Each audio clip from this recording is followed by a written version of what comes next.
মৰম ছাত্ৰ-ছাত্ৰীসকল, আমি লাষ্ট ক্লাছত সমান্তৰ পৰবৰ্তী এক্সাৰসাইজ 5.2 কিছুমান সমস্যা সমাধান কৰিছিলোঁ আৰু লগতে তোমালোকক কেইটামান সমস্যা ঘৰত হোমৱৰ্ক হিচাপে দিছিলোঁ। যি কি হওক, তোমালোকে হোমৱৰ্ক কেইটা কৰিছা, ভাল লাগিছে। এইবাৰ আমি সমান্তৰ প্ৰগতিৰ এই এক্সাৰসাইজ 5.2 8 নম্বৰ প্ৰব্লেমটো লৈ আহোঁ। নাম্বাৰ 8 প্ৰব্লেমছটো সকলোৱে কিতাপত চালে গম পাবা। এটা সমান্তৰ প্ৰগতিত 50টা পদ আছে, যাৰ তৃতীয় পদটো 12 আৰু শেষৰ পদটো 106, 29তম পদটো নিৰ্ণয় কৰা। তেনেহ'লে আমাক পদ সমান্তৰ প্ৰগতিত 50টা পদ আছে, তো 50টা টোটাল পদৰ সংখ্যা আছে 50টা। ইয়াৰ মাজৰ পৰা আমাক দিছে তৃতীয় পদটো আৰু শেষৰ পদটো। তাৰমানে সমান্তৰ প্ৰগতি তৃতীয় পদ আৰু শেষৰ পদ এই দুটা দিয়া আছে, আৰু বাকীখিনি আমি ইয়াৰ পৰা 29তম পদটো আমাক উলিয়াবলৈ কৈছে। কিন্তু ইয়াত কিন্তু আমাক সমান্তৰ প্ৰগতিটোৰ প্ৰথম পদ আৰু সাধাৰণ অন্তৰ দিয়া নাই। গতিকে আমি কি কৰিব লাগিব, ইয়াত আমি এইটো কৰতে ধৰি ল'ব লাগিব। ধৰা হ'ল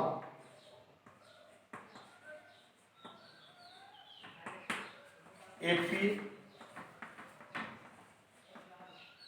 প্রথম পদ ইজিক্যাল টু এ, এপি সাধারণ অন্তর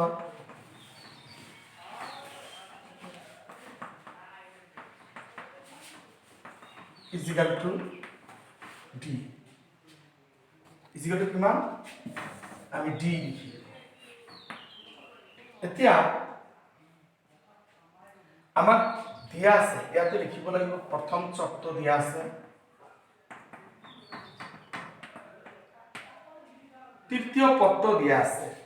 যেহেতু প্ৰথম পদ এ আৰু সাধারণ অন্তর ডি, গতিকে আমার প্রথম পদ এ, দ্বিতীয় পদ এ প্লাস ডি, তৃতীয় পদ এ প্লাস 2b। তাহলে আমি চর্ত মতে লিখি ইয়াত a plus 2b is equal to কিমান দিছে, ইজ ইকুয়াল টু আমাক 12 দিয়া আছে, 12 দিছে। তাহলে ইয়াত আমি এইটো নাম্বার 1 ইকুয়েশন বুলি লিখি থৈ দিলো, নাম্বার 1 ইকুয়েশন। এটা দ্বিতীয় শর্ত মতে হৈছে শেষৰ পদটো দিয়া আছে। শেষৰ পদ মানে 50টা পদৰ একেবাৰে শেষৰতম লাষ্ট পদটো দিয়া আছে, অৰ্থাৎ এ এন।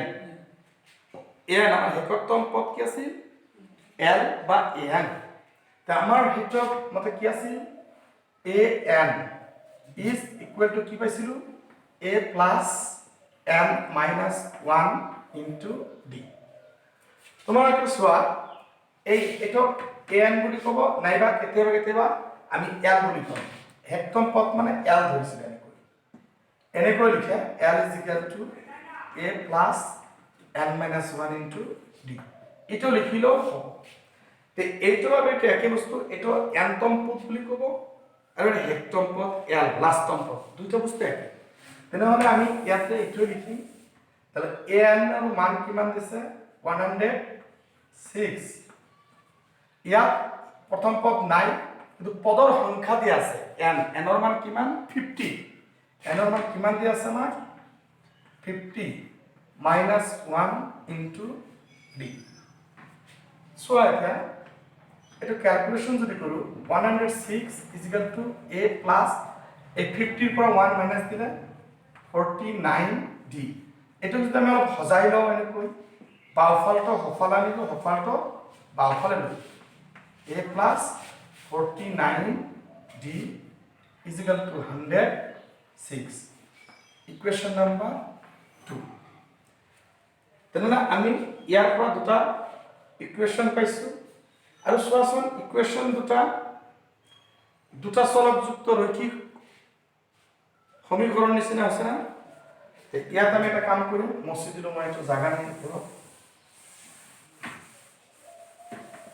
তেনেহ'লে এতিয়া এনেকৈ লিখা, সমাধান কৰোঁতে অপনয়ন পদ্ধতি কৰিম। তেতিয়া এই বিয়োগটো আমি দুই ধৰণে কৰিব পাৰোঁ, এনেকৈ এইটোৰ পৰা এইটো বিয়োগ দিম, এইটোৰ পৰা এইটো বিয়োগ দিম। তাৰমানে এতিয়া তোমালোকে এনেকৈ লিখি লোৱা, a plus 2b is equal to 12 আৰু আছিল a plus 49d is equal to 106।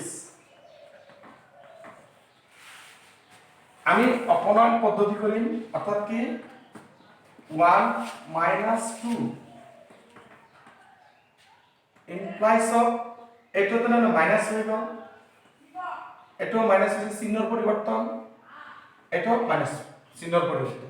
এনেকৈ যদি দিয়া দিব পাৰা আৰু যদি কোৱা নহয় মই নিদিওঁ, এনেকৈ চিহ্নৰ পৰিৱৰ্তন নিদি আমি মনে মনে ৰাখিব পাৰোঁ। তেনেহ'লে এইটো প্লাছ এইটো মাইনাছ কেনচেল, এইটো বাদ যাব, এইটো মাইনাছ হৈছে মনে মনে, তাহলে কিমান হ'ব 40 মাইনাছ 47d আৰু এইটো কিমান হ'ব, এইটো এটা মাইনাছ কৰিব লাগিব, মাইনাছ হ'ব এইটো এটা হ'ল 4, তেনেহ'লে ইয়াৰ পৰা এইটো। তেনেহ'লে এটা কাম কৰা, লক্ষ্য কৰা, ইফালে মাইনাছ মাইনাছ মাইনাছ কেনসেল, তাহলে d is equal to 47 এর 94 ভাগ দিলে 2 হয়,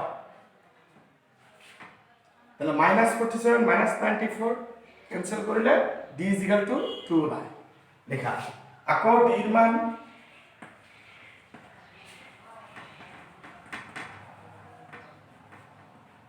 এক নং বহুয়া, এই যে এক নং সমীকরণটো বহাই দিলে আমার কি ওলাব, এর মান ওলাব। এক নং বহুয়া, তাহলে এক নং a plus 2 into d এর মান কি মানে হচ্ছে 2 is equal to 12,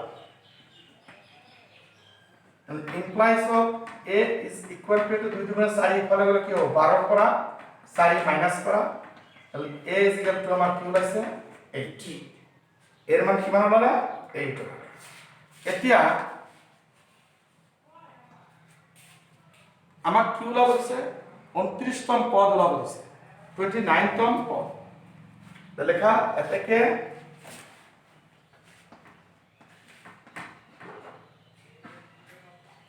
29তম পদ এপির লেখা,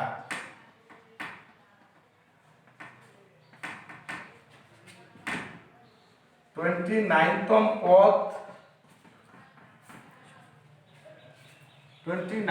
পদ কি আছিল a প্লাস 28d, তাহলে এর মান কি মান হইছে আমার 8, 28 ইনটু d এর মান হইছে 2, তাহলে কি হবে 8 প্লাস এই দুটো পূরণ করলে 56, 28 দুগুণ 56 হয় না, প্লাস করে 64 আমার आंसर।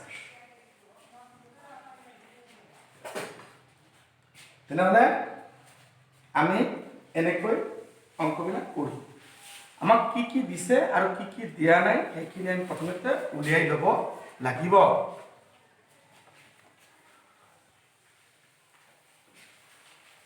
সেম তোমালোকে এটা কাম কৰিবা মৰমৰ ছাত্ৰ-ছাত্ৰীসকল, তোমালোকে পাঠভিত্তিক প্ৰশ্ন 9 নম্বৰটো নিজে কৰিবা, ইয়াত ধুনীয়াকৈ দিয়া আছে, মই অলপ বুজাই দি আছো। যদি এটা সমান্তর প্রগতি তৃতীয় আর নবম পদ দুটা ক্রমে 4 আর -8 হয়, তেন্তে ইয়ার কোনটো পদ শূন্য হব। তেনেহলে আমার এটা সমান্তর প্রগতি তৃতীয় আর নবম পদ দুটা দিছে, তৃতীয় পদ আর নবম পদ সেম এনেকৈ কৰিব লাগিব। ধৰা হল সমান্তর প্রগতিটো এপির প্রথম পদ ইজ ইকুয়াল টু এ সাধারণ অন্তর ডি, এতেকে তৃতীয় পদ a plus 2d is equal to 4, equation number 1। শর্ত 2 নৱম পদ দিছে তেনেহ'লে নৱম পদ মানে কি a plus 8d is equal two -4 এইটো ইকুৱেশ্যন নম্বৰ 2 এতিয়া তোমালোকে অপনয়ন পদ্ধতি কৰা কৰিলে d ৰ মান ওলাব আকৌ d ৰ মান 1 বা 2 যিকোনো এটা সমীকৰণত বহাই দিলা দিয়াৰ লগে লগে তোমালোকৰ কি হ'ব a ৰ মান ওলাই আহিব এতিয়া তোমালোকৰ কোনটো পদ 0 হ'ব 0 বুলি কোনটো পদ তাহলে আমি ধৰি লওঁ যে আমাৰ 0 ধৰা a n ইজিকেল টু মানে nতম পদটোকে আমি 0 বুলি ধৰি লওঁ যদি an nতম পদ কি an a equal to a plus n minus 1 into d তেনেহ'লে আমাৰ an ৰ মান যদি আমি কি বহাই দিওঁ তাতে 0 বহাই দিওঁ 0 বহাই দিলোঁ দিয়াৰ লগে লগে আমাৰ কি আহিব a ৰ মান d ৰ মান বহাই দিম ক্যালকুলেশন কৰিম কৰিলে নিশ্চয় n ৰ এটা মান ওলাব আৰু n ৰ মানটো যিটো ওলাব সেইটোই হ'ব 0তম পদ বুজি পাইছা না গতিকে এইটো কৰিবা মই কৈ দিলোঁ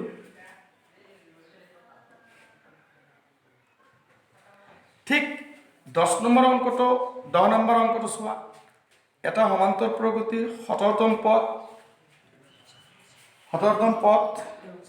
আৰু 10তম পদটো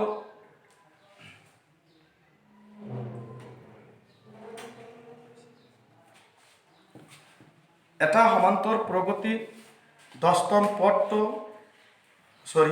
10 নম্বৰ অংকটো চোৱা একেবাৰে আগৰ অংক দুটাৰ নিচিনা 8 আৰু 9 ৰ নিচিনাই যেটা সমান্তৰ প্ৰগতিৰ 17তম পদটো 10তম পদতকৈ 7 ডাঙৰ কি কৈছে দুটা পদ দিয়া আছে এটা পদ দিছে 17তম পদ আৰু এটা দিছে 10তম পদ কিন্তু কৈছে 17তম পদটো 10তম পদতকৈ 7 ডাঙৰ 7 ডাঙৰ আছে অৰ্থাৎ 7 ডাঙৰ আছে তাহলে সমান্তৰ প্ৰগতিটোৰ সাধাৰণ অন্তৰ উলিয়া ইয়াত ধুনীয়াকৈ একদম সহজ কেৱল জাস্ট এইবিলাকৰ নিচিনাই মানে অলপ দুটা কথা ইয়াত মিলাই দিব লাগে ঠিক আছে মই বুজাই দি আছো কৰি দি আছো কি দিছে নাম্বাৰ 10 তাহলে ইয়াত কিন্তু আমাক প্ৰথম পদ সাধাৰণ অন্তৰ একো দিয়া নাই এতিয়া আমি দুটা ধৰি লম ধৰা হ'ল AP প্রথম পদ ইজিক্যাল টু a AP সাধারণ অন্তর শর্ট লিখিছো হাফ অন্তর equal two d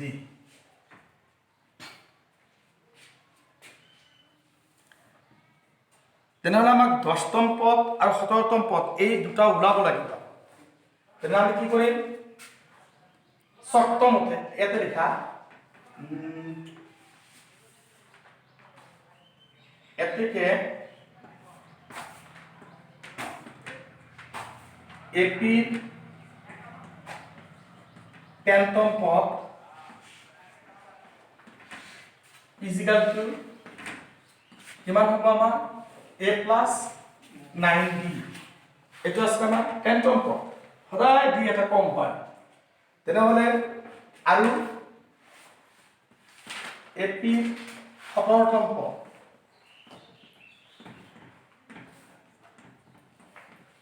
a plus 16d আমাক শৰ্তত কৈছে বা প্ৰশ্ন মতে কৈছে শৰ্তমতে বা প্ৰশ্নমতে কোনে কি লিখা লিখিবা মই শৰ্তমতে লিখো ইয়াত সাধাৰণতে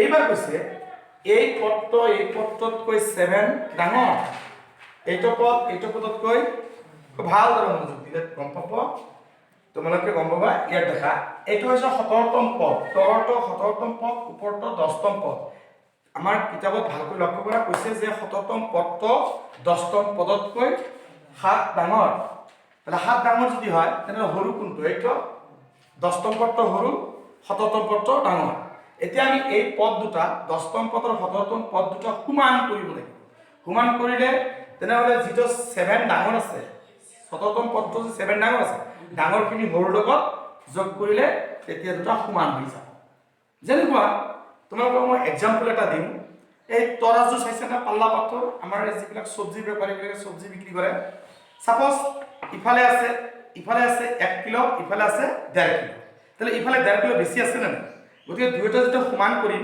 হয় 1.5 কিলো বেছিৰ পৰা আধা কিলো বাদ দিব লাগিব মাইনাস কৰি দিব লাগিব নহলে যিফালে 1 কিলো আছে সেইফালে আধা কিলো যোগ কৰি দিব লাগিব তা আমি কি কৰিম 17তম পদটো 7 ডাঙৰ আছে এটো 7 কম আছে গতিকে ইয়াৰ 7 টো ইয়াত যোগ কৰি দিম তাহলে প্ৰশ্নমতে আমি কি কৰিম a প্লাস 17তম পদ ইজ ইকুয়াল টু অর্থাৎ a plus 16d is equal two a plus 9d plus ইফালে 7 এতিয়া কাম কৰা সমাধান কৰোতে সদৃশ পদবিলাক এক্সাইট কৰিব লাগিব কিন্তু ইয়াৰ উপৰি তোমালোকৰ চোৱা সমাধান অংক ইফালে আৰু ইফালে যেতিয়া দুয়োটা পদ একে চিহ্ন আৰু সমান হৈ যায় আল্টিমেটলি নাইকিয়া হৈ যায় আল্টিমেটলি আমাৰ কি হৈ যায় নাইকিয়া হৈ যায় গতিকে আমি কি কৰিম ডাইৰেক্ট মাইনাসও কৰিব পাৰো ইচ্ছা কৰিলে তেনেহলে এইটো 16d আৰু এটা 9d এইটো ইফালে আহিলে কি হ'ব তোমাক ইচ্ছা কৰিলে এইটো এনেকৈ কাটি দিব পাৰা আৰু d দুটা এক্সাইট কৰা তেনেহলে কি হ'ব আমাৰ এইটো এটা মাইনাস কৰিলে 7d হ'ব ইয়াতে কি হ'ব 7 তাহলে d কি ওলাব আমাৰ 1 কাৰণ 7 7 বাদ যাব ক্যান্সেল ইফালে 7 পূৰ্ণ আছে ইফালে গলে হৰণ হ'ব তা আমাৰ ওলাব দিছিল সমান্তৰ প্ৰগতিটো কি ওলাব দিছে অন্তৰ নিৰ্ণয় কৰা তাহলে সমান্তৰ প্ৰগতিৰ অন্তৰ আমাৰ কি d ধৰা হৈছিল গতিকে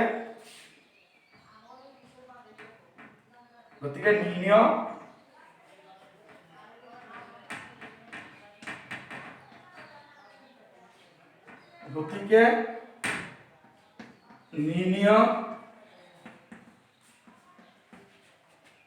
এপি সাধাৰণ অন্তৰ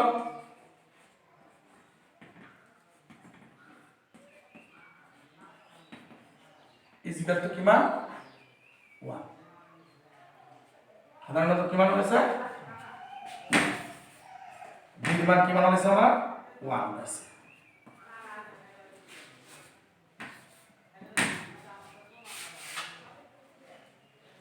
এইটো আমাৰ আনসাৰ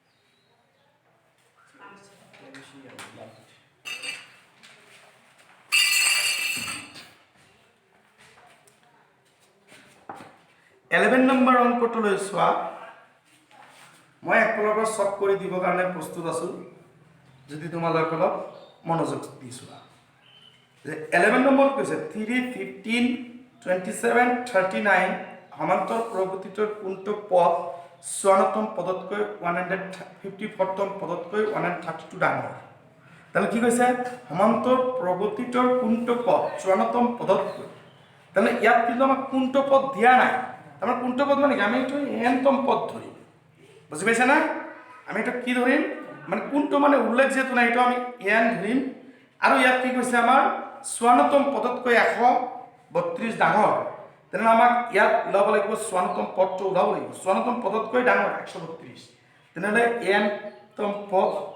এনতম পদ এন ইজ ইকুয়াল টু তেনেহলে 54তম পদৰ লগত 132 প্লাস হ'ব সেম অংক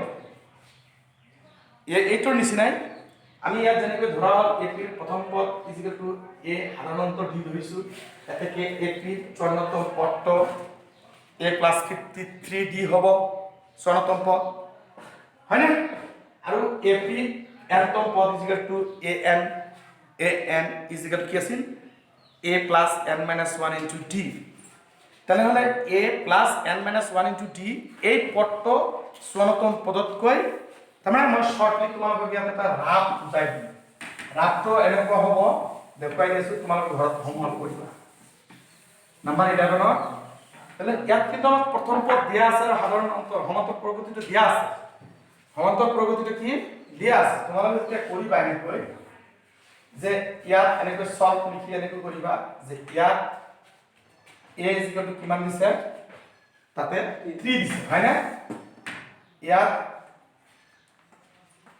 a is equal to 3 দিছে আৰু b is equal to আমাৰ ইয়াৰ পৰা কি ওলাব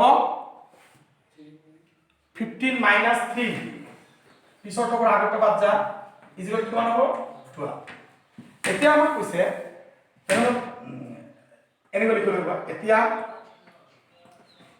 কি কৰিব লাগিব 54তম পদ 54তম পদ এপিৰ এটা লিখিবা তোমালোকে এপিৰ পেন্সিল ভাল নহয়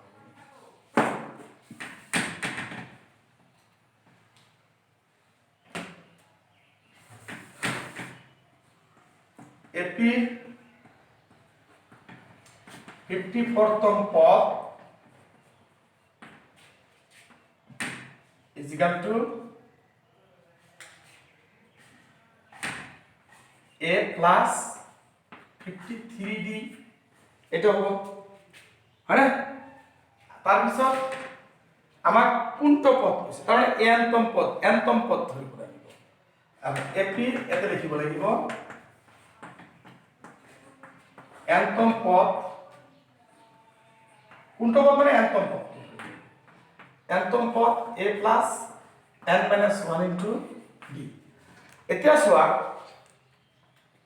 কৈছে যে কি কৈছে চোৱা 54তম পদতকৈ কোনটো পদ অৰ্থাৎ এই পদটো এইটো পদতকৈ কিমান ডাঙৰ কৈছে 132 ডাঙৰ তাৰমানে আল্টিমেটলি প্ৰশ্নমতে বা শব্দমতে তোমালোকে লিখিব লাগিব আগন্তুকৰ দৰে কি কৰিব লাগিব a plus n minus 1 into d is equal to লিখিব লাগিব a plus 53d plus 132 এইটো হ'ব আমাৰ চৰ্ত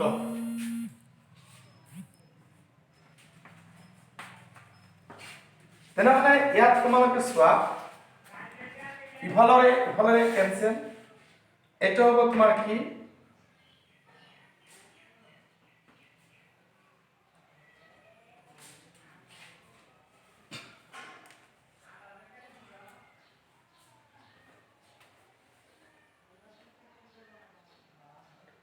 ইয়াতে লক্ষ্য কৰা এইটো এফালে লৈ আহা তাহলে n minus 1 into d minus 53d is equal to 132 ইয়াৰ পৰা কমন কি যাব আমাৰ d কমন যাব হয় না ও অন্তৰটো আছে আমাৰ d ৰ মান দিয়া আছে না তাহলে d ৰ মান বহাই দিয়া n minus 1 into d ৰ মান কিমান 12 minus তা কাম কৰা দে এটো লাইনৰ ভুল হৈ গ'ল ৰবা সৰি এই ইয়াতে আমি d ৰ মান বহাই দিম implies of n minus 1 into d ৰ মান কিমান আমাৰ 12 is equal to 53 into d ৰ মান কিমান 12 plus 132 তেনেহলে এটা কাম কৰা n minus 1 into 12 is equal to এই দুটা পূৰণ কৰি লোৱা 6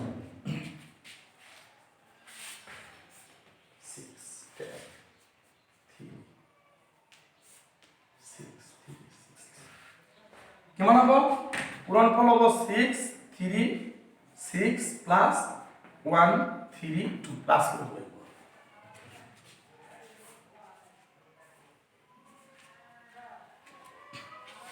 implies of n minus 1 এটা কাম কৰা এই দুটাৰ যোগফল আমাৰ হ'ব 7 6 8 আৰু 12 ইফালে পূৰণ আছে এটাতে ভাগ কৰিব তেনেহলে কিমান বাৰ যায় চোৱা 7 6 8 ৰ 12 ৰে 6 বাৰ গুণ 72 নামে কিমান 4 8 4 বাৰ গুণ 48 মুছিদিৰ ওপৰত যাও তেনেহলে ইয়াত ওলাব ইমপ্লাইজ অফ এইটা বস্তু ইয়াত আহিছে n minus 1 is equal to 64 তেনেহলে n is equal to এটো ইফালে মাইনাস আছে ইফালে কি হ'ব প্লাস is equal to 65 তাহলে কি কৈছে কোনটো পদ তেনেহলে n ৰ মান ওলাইছে না আমি ক'ব লাগিব থেকে এপি 65 তম পদটো অমুকতকৈ ডাঙৰ হয় না নিৰ্ণয় পদটো লিখা কৈছে কোনটো পদ ডাঙৰ হ'ব 132 54তম পদতকৈ লিখা থেকে নিৰ্ণয় পদ ইয়াত লিখিব নিৰ্ণয় পদটো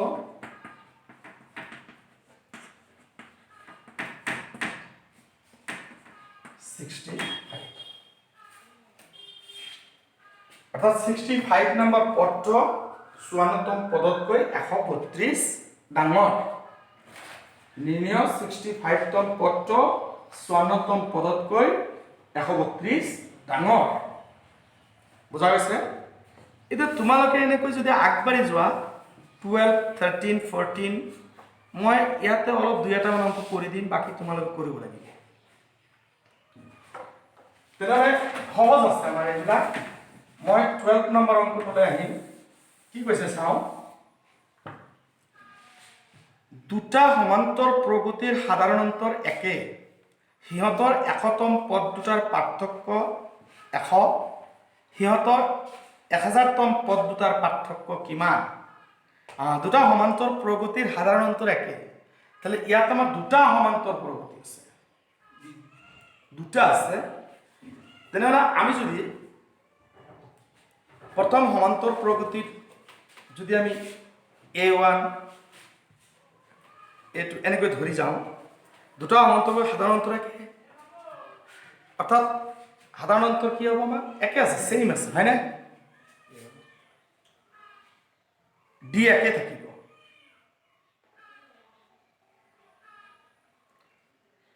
তাৰ পিছত কৈছে তেনেহলে হিহঁতৰ একতম পদ দুটাৰ পাৰ্থক্য একতম পদ দুটাৰ পাৰ্থক্য কিমান হ'ব 100 হিহঁতৰ 1000তম পদ দুটাৰ পাৰ্থক্য কিমান উলিয়াব লাগিব তেনেহলে তোমালোকে এটা কাম কৰা যে সমান্তৰ প্ৰগতিৰ যে পদ আমাক যেটো প্ৰথম পদ লাগে হয় না আৰু সাধাৰণ অন্তৰ লাগে ইয়াত কৈ দিছে যে সাধাৰণ অন্তৰ সেম আছে একে আছে দুইজনৰে সাধাৰণ অন্তৰ সেম আছে তেনেহলে দুইটা সমান্তৰ প্ৰগতি আমি প্ৰথম পদ দুটা ধৰি লওঁ যে আমি এটা যদি ধৰো যে ধৰা প্ৰথম প্ৰগতিৰ প্ৰথম পদ a1 আৰু দ্বিতীয় প্ৰগতিৰ প্ৰথম পদ a2 যদি এনেকৈ ধৰি লওঁ ধৰা হল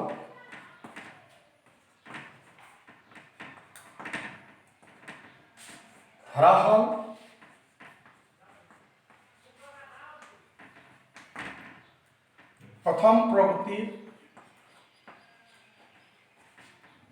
প্ৰথম এপি শর্ট করে লিখি দিল ফার্স্ট এপি বলে প্রথম লিখিল এপি প্রথম পদ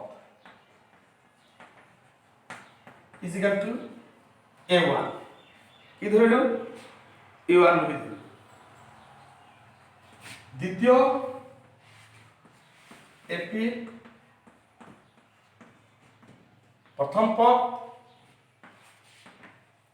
ইজিক্যাল টু আমি a2 বলি দুইজনের দুটা কিন্তু দুইজনের কিন্তু সাধারণ অন্তর একই আছে সেম আছে সাধারণ অন্তর সেম অর্থাৎ সাধারণ অন্তর কি ডি কমন সাধারণ অন্তর কি ডি হয় না কমন আছে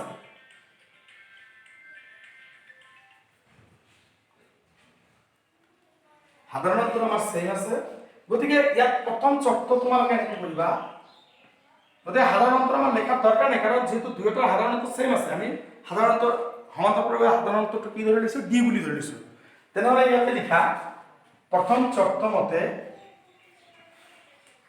কি কৈছে একতম পদৰ পাৰ্থক্য তেনেহলে প্ৰথম প্ৰগতিৰ একতম পদ কিমান a1 plus 99 হয় না তেনেহলে আমি কি পাইছিলো প্ৰথম প্ৰগতিৰ এনেকৈ যদি লিখা অলপ ডাঙৰ হ'ব হা আচ্ছা ঠিক আছে মই ডাঙৰ কৰি দিলো লিখা প্ৰথম এপি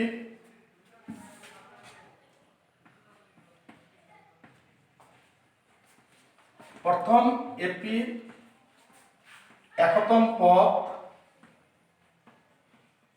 is equal to কিমান হ'ব a1 plus 99 d দ্বিতীয় এপি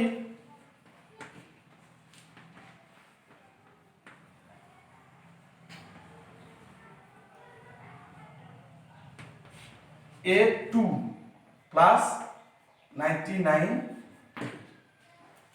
তামাক স্পষ্টমতে কৈছে এইটো পদ আৰু এইটো পদৰ পাৰ্থক্য অৰ্থাৎ এই পদৰ পৰা এই পদ বাদ দিলে তাৰ ভ্যালু কিমান হয় 100 ইয়েস তাহলে ইয়াতে লিখিবা শর্তমতে 100 A1 plus 99D minus A2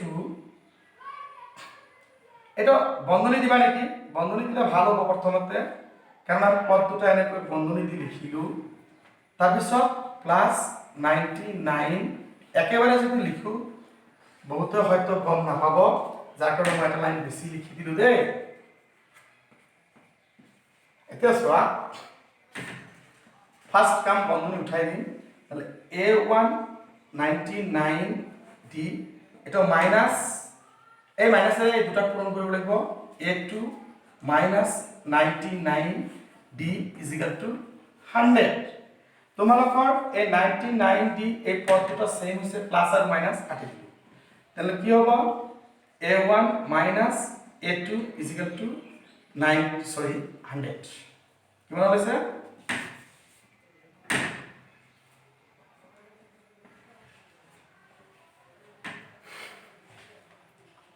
আকৌ আমাক 1000তম পদ দুটাৰ পাৰ্থক্য খুজিছে হয় না 1000তম পদ দুটাৰ পাৰ্থক্য খুজিছে ইয়াতে চোৱা কৈছে যে এই সমান্তৰ প্ৰগতি দুটাৰ 1000তম পদৰ পাৰ্থক্য লিখা তাহলে আমাক 1000তম পদ ওলাব লাগিব ইয়াতে লিখিব লাগিব আকৌ মই শর্ট কৰি দিলো দেই এটা লিখিলো 1000তম এটা হ'ব 999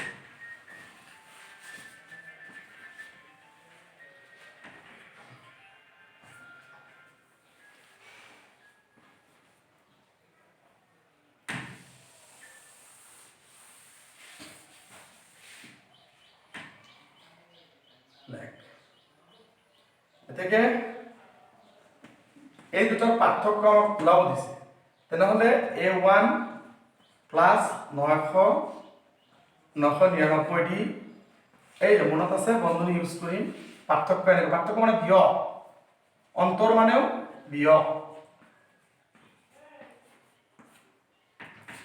তেনেহলে এটা কি হ'ব A1 plus 99D minus A2 minus 99D তোমালোকে এই দুটো পদ সেম হৈছে প্লাস মাইনাস কাটি দিয়া এতিয়া A1 minus A2 তোমালোকে A1 minus A2 ৰ মান কিমান পাইছিলা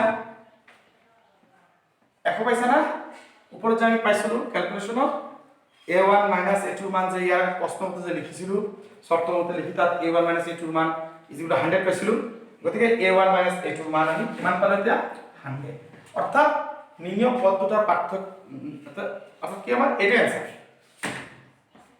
তাহলে 1000 পদ দুটা 1000তম পদ দুটাৰ পাৰ্থক্য কিমান 100 একেবাৰে সহজ অঙ্কবিলাক খুবেই সহজ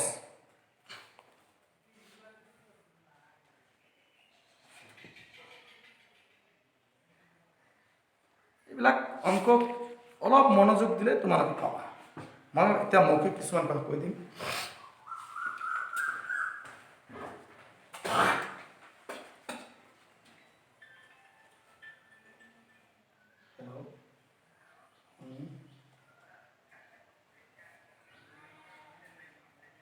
এই শান তত ফোন করে তো পাই না আজকে আবার নতুন নম্বরে ফোন করছো আমি ফজর সারি স্কুলের আগে ক্লাস করতেছি ওখানে কয়েকজন আছে তো কয়েকদিন আসতে গেছিলাম অনলাইন পাইছস না হোয়াটসঅ্যাপে ওই তো আজকে ক্লাস আমি করতেছি এটা বানাবেন খাই হ্যাঁ নিউ জয়েন দিন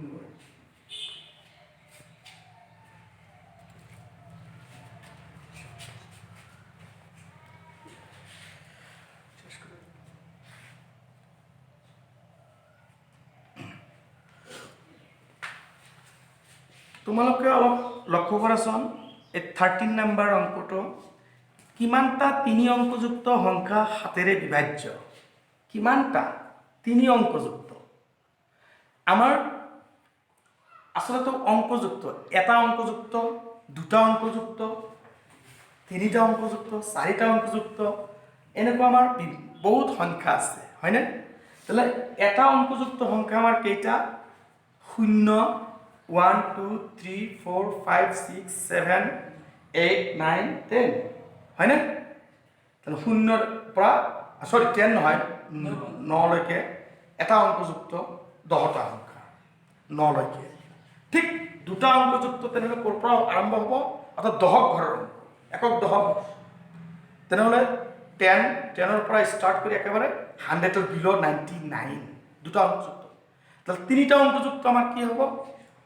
101ৰ পৰা ষ্টাৰ্ট হ'ব 999 লৈকে আহিব।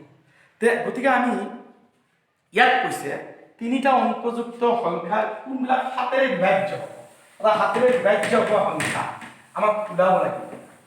তে এটা কাম কৰিবা তোমালোকে, মই কৈ দি আছো, হাতেৰে বিভাজ্য কেইটা আছিল?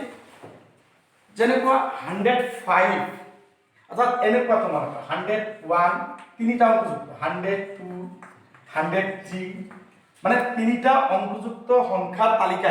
এটা কি? তিনিটা অংকযুক্ত সংখ্যাৰ তালিকা। তোমালোকে এটা লিখি ল'বা, এটা ৰাফ সিস্টেম, যে ছাত্ৰসকলে ৰাফ সিস্টেম প্ৰথমতে কি কৰিবা? তিনিটা অংকযুক্ত সংখ্যাৰ তালিকাটো এনেকৈ লিখা, এনেকৈ লিখিবা। এনেকৈ যদি লিখি যোৱা, তাৰপিছত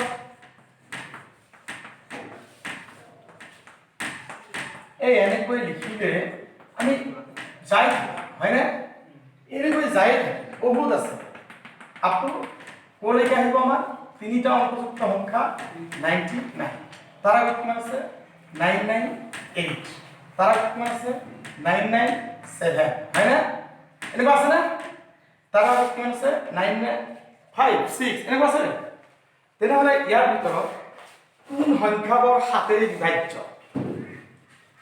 এইটো হাতেৰে বিভাজ্য নহ'ব, এইটো নহ'ব, এইটো নহ'ব, এইটো নহ'ব, এইটো। তেনেহ'লে আমি লিখিব লাগিব, এইটো ৰাফ এটা বেলেগ চাইডত তোমালোকে কৰি ল'বা। ফ্ৰেছ যেতিয়া কৰিবা, ফ্ৰেছ কৰোঁতে তোমালোকে লিখিব লাগিব হাতেৰে বিভাজ্য তিনি অংকযুক্ত সংখ্যাৰ তালিকা এনেধৰণৰ। কথাটো এনেকৈ লিখিব যে হাতেৰে বিভাজ্য তিনি অংকযুক্ত সংখ্যাৰ তালিকা এনেধৰণৰ লিখি প্ৰথমতে দিব লাগিব 105। তোমালোকে ইয়াৰ লগত 7 প্লাছ কৰিলে কি আহিব? 112 আহিব। 112ৰ লগত 7 প্লাছ কৰিলে কিমান হ'ব? 119 হ'ব। 119ৰ লগত 7 প্লাছ কৰিলে 126 হ'ব। এনেকৈ লিখি যোৱা, যাই লাষ্ট ফিনিচিং হ'ব।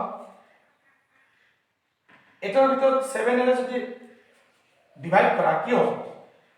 1 বাৰ যাব, 2 থাকিব, কিমান হ'ব? 29 হ'ব, হয়নে? তাহলে 29ক 7 ডিভাইড কৰিলে কিমান? 4 বাৰ যাব, কিমান হ'ব? 28 হ'ব। কিমান আহিব? 1। 29 বাৰ 28 কৰিলে 1। এটা 18তো 7 নাযায়, দুটো নহ'ব।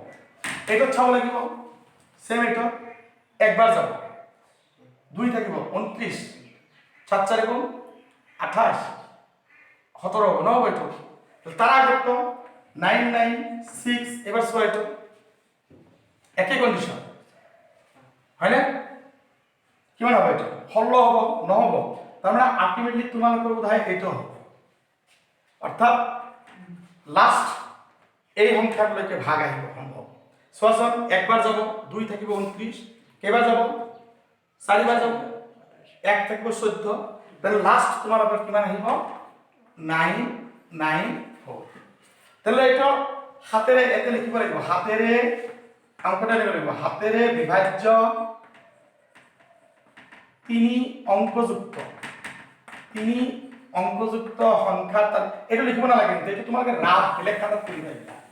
এইখিনি কিন্তু বেলেগ ঠাইত তোমালোকে ৰাফ কৰি ল'বা, কিন্তু ফ্ৰেছ কৰোঁতে এনেকৈ তোমালোকে লিখিব লাগিব যে 7ৰে বিভাজ্য তিনি অংকযুক্ত সংখ্যাৰ তালিকা এনেধৰণৰ।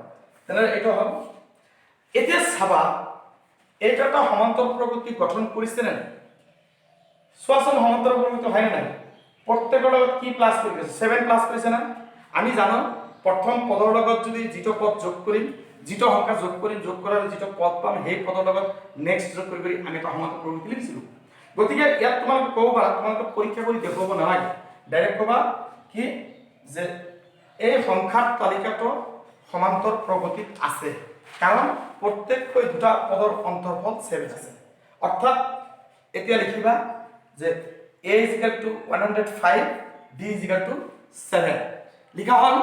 লিখা হোৱাৰ পিছত তোমালোকে কি ক'ব লাগিব, প্ৰশ্নমতে কিমানটা কৈছে মানে n ৰ মান ওলাব লাগিব, হয়নে নাই?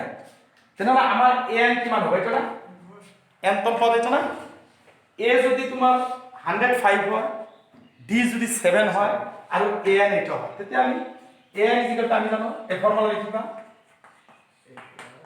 ইনটু d, এই ফৰ্মুলা ইউজ কৰি a ৰ মান লিখিবা 994, a ৰ মান লিখিবা 105, n ৰ মান 9 -1 ইনটু d ৰ মান কিমান 7 পাইছা, কাৰণ প্ৰত্যেকৰ 7 ডিফাৰেন্স আছে না, এইটো এটা বাদ দিলে কিমান 7, এইটো এটা বাদ দিলে 7 7 আছে না নাই, প্ৰত্যেকৰ মাজত অন্তৰ্ফল 7 আছে, বা যোগ কৰি যাই যাই পাইছে এইটো সূত্ৰ। গতিকে এটা সমান্তৰাল, তেতিয়া তোমালোকে এইটো ক্যালকুলেশন কৰা, এইটো ইফালে আহিলে মাইনাস হ'ব, তাৰ পিছত 7 এৰে এইখিনি ভাগ কৰিবা, তাৰ পিছত 1 ইফালে যোগ কৰিবা, n ৰ মান ওলাই অৰ্থাৎ এইটো 3 অংকযুক্ত মানে ইমান টোটাল n ৰ মান হ'ব, সেই অংকটো 7 এৰে ভাগ যোৱা 3 অংকযুক্ত সংখ্যা। গতিকে পাৰিবা এইটো। ঠিক তেনেকৈ তোমালোকে 15 16 17 18 19 20 ঘৰত কৰিবা, একেবাৰে সহজ আছে। এই সেম এনেকুৱা আগৰ অংকবিলাকৰ নিচিনাই আছে। তে এতিয়া আমি আজি এইখিনিলৈকে সমাপ্ত ৰাখিম।